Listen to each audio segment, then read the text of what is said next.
તો કેમ છો મિત્રો, બધા મજામાં હશો। ખાસ કરીને આજે છે ને બે યુટ્યુબ પર આવેલી ફ્રીમાં જોઈ શકાય એવી ફિલ્મની વિશે ચર્ચા કરીશું। તો વિડીયોને અંત સુધી જરૂર જોજો। વિડીયો પસંદ આવે ને તો લાઈક અને ચેનલને સબસ્ક્રાઇબ કરવાનું ભૂલતા નહીં। તો ખાસ કરીને જે પહેલી ફિલ્મ છે એનું નામ છે રંગોળી, ને ખાસ કરીને આ ફિલ્મ છે ને એની અંદર એક સામાજિક ડ્રામા ફિલ્મ છે જેની અંદર શિક્ષણ વ્યવસ્થા અને મધ્યમ વર્ગના સંઘર્ષ ઉપર આધારિત ફિલ્મ છે। ને ખાસ કરીને આ છે ને એવી ફિલ્મ છે કે જે શરૂઆતથી અંત સુધી તમને 1 મિનિટ પણ બોર કરતી નથી।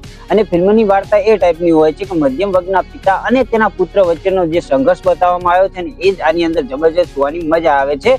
પિતા ઈચ્છે છે કે તેનો જે છોકરો છે એ કોઈ મોટી ખાનગી શાળામાં ભણે, જ્યારે એના પિતા છે એનું ભવિષ્ય ઉજળું કરવા માટે મથી રહ્યા છે। ત્યારે બીજી બાજુ પુત્રની વાત કરીએ તો પુત્ર છે ને શાળા છોડીને બીજી સ્કૂલમાં જવા ઈચ્છતો નથી હોતો, મતલબ કે પ્રાઇવેટ સ્કૂલની અંદર જવા નથી ઈચ્છતો હોતો। એ પછી શું થાય છે, યા સ્કૂલ બદલી પણ દેવામાં આવે છે, પણ ત્યાંનું જે વાતાવરણ છે સાથે સાથે અમીર બાળકો વર્સિસ કહેવાય કે આ લોકલ બાળક હોય છે તો એને કઈ પરિસ્થિતિનો સામનો કરવો પડે છે। સાથે સાથે જે જૂના મિત્રો છે એ બધાનો જે સંઘર્ષ બતાવ્યો છે એ પણ જબરજસ્ત રીતે એને જોડી રાખીને એ ટાઈપનો બતાવ્યો છે। અને આ ફિલ્મનો મુખ્ય ધ્યેય મુખ્ય વિષય જ આ છે એવું આપણે કહી શકીએ છીએ।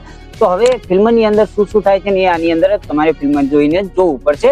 પરંતુ હા, એક વસ્તુ હું જરૂર કહીશ કે આની અંદર જે દરેકે કેરેક્ટર લખ્યા છે ને દરેક સાથે તમને પ્રેમ થઈ જશે। અને એક કેરેક્ટર એવા લખ્યા છે ને શાનદાર લખ્યા છે જે શરૂઆતથી અંત સુધી તમને શું કરશે ને એ નક્કી નહીં રહે એ ટાઈપનું જબરજસ્ત બતાવ્યું છે જે શરૂઆતથી અંત સુધી તમને જોડીને રાખે છે।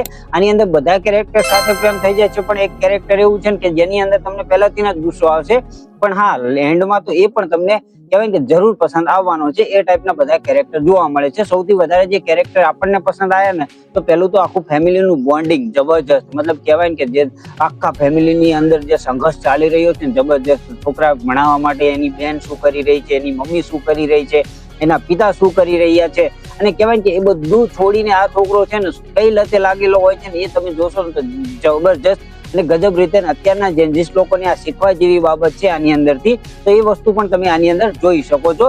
આની અંદર છે ને મેન વસ્તુ છે ને બહુ બધા ટોપિક ઉપર આધારિત છે ને ખાસ કરીને પોઝિટિવ પોઈન્ટની વાત કરીએ ને તો આની અંદર જે હકીકતની વાસ્તવિકતા બતાવવામાં આવી છે, મતલબ કહેવાય ને કે શિક્ષણના વ્યાપારીકરણ અને મધ્યમ વર્ગની લાચારી છે ને એને ખૂબ જ સચોટ રીતે બતાવવામાં આવી છે, જે જોવાની ખૂબ જ મજા આવે છે। અભિનય બધાનો સારો છે, પણ સૌથી વધારે એના પિતાજી જ્યાં આવે છે ને જબરજસ્ત એક્ટિંગ કરેલી છે। સાથે સાથે છે ને એ દ્રશ્યો એવા છે ને કે જે તમને ભાવુક કરી દે છે। એની પછી આની અંદર ખૂબ જ સારો સંદેશ પણ જોવા મળે છે, જેની અંદર ફિલ્મો માત્ર મનોરંજન માટે નથી પરંતુ એક સામાજિક સંદેશ પણ આપે છે।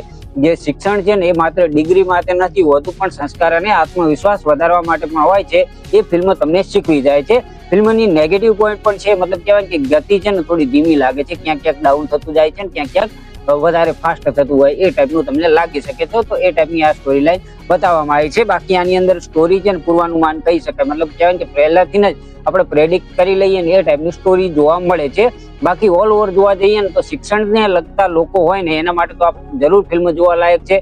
અંદર જે બતાવ્યું છે જબરજસ્ત રીતે અને શાનદાર રીતે બતાવ્યું છે ને જેનાથી આપણે છે ને બધા કહેવાય કે ખુશ થઈ જશું એ ટાઈપની ફિલ્મ બનાવી છે। તો એ છે પહેલી ફિલ્મ।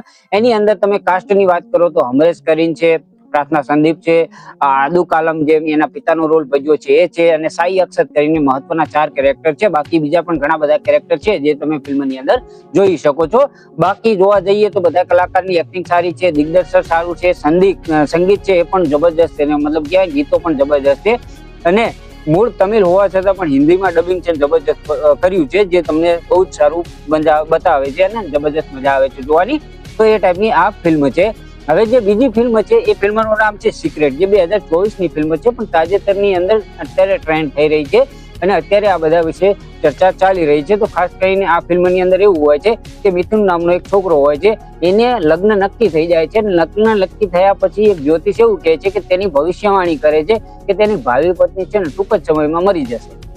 હવે આ વાત સાંભળીને છે ને આપણે બધા દુઃખી થઈ જઈએ તો એ પણ દુઃખી થઈ જાય છે અને પછી એની બહાર નીકળવા માટે કોશિશ કરે છે। તો એક વિજ્ઞાનનો પ્રોફેસર હોય છે એ જણાવે છે કે જો તારે આને બચાવવી હોય ને તો એના માટે તારે બીજા 3 અજાણ્યા વ્યક્તિને બચાવવા પડશે, મતલબ મર્યા પહેલા એને બચાવી લેવા પડશે। હવે કઈ પરિસ્થિતિનો સામનો પછી શું થાય છે એ જોવાની ખૂબ જ મજા આવવાની છે।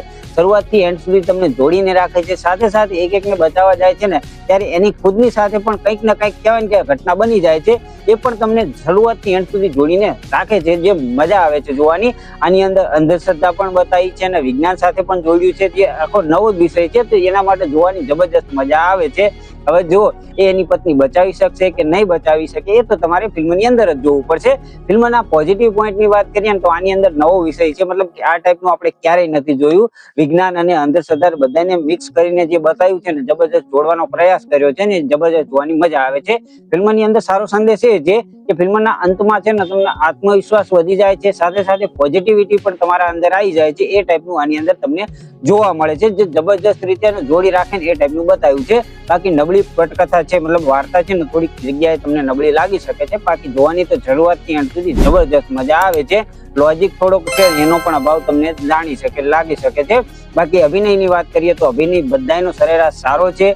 નોર્મલ એટલો બધો સારો પણ નથી અને એટલો બધો ખરાબ પણ નથી. એ ટાઈપનો સરેરાશ મતલબ સામાન્ય રીતે એ ટાઈપનું આની અંદર જોવા મળે છે. આની અંદર કાસ્ટની વાત કરીએ તો ધ્યાન શ્રીનિવાસન છે, અર્પણા દાસ છે, જેકબ ગ્રેગરી છે અને રંજીત કરીને કલાકારો જોવા મળે છે. બાકી બધાની એક્ટિંગ જબરજસ્ત છે, શરૂઆતથી અંત સુધી જોડી રાખે છે. ગીતો આની અંદર છે એ પણ તમને સારા ફીલ કરાવે છે અને ખાસ કરીને યુટ્યુબ ની અંદર જોશો તો તમને ગીતો કદાચ નહીં સાંભળવા મળે, પણ હા સન નેક્સ્ટ ની અંદર તમે જોશો તો ગીત સાથે તમે એને જોઈ શકશો.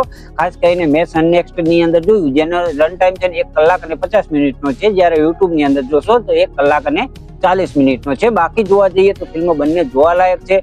દરેક વસ્તુ જે કહેવાય કે એક છે એ તમને શિક્ષણની અંદર બહુ સારું શીખવી જાય છે, જ્યારે બીજું છે ને લાઈફ લેસન માટે ખૂબ જ જોરદાર છે. બાકી જોવા જઈએ તો ફિલ્મ બંને જોવાલાયક છે.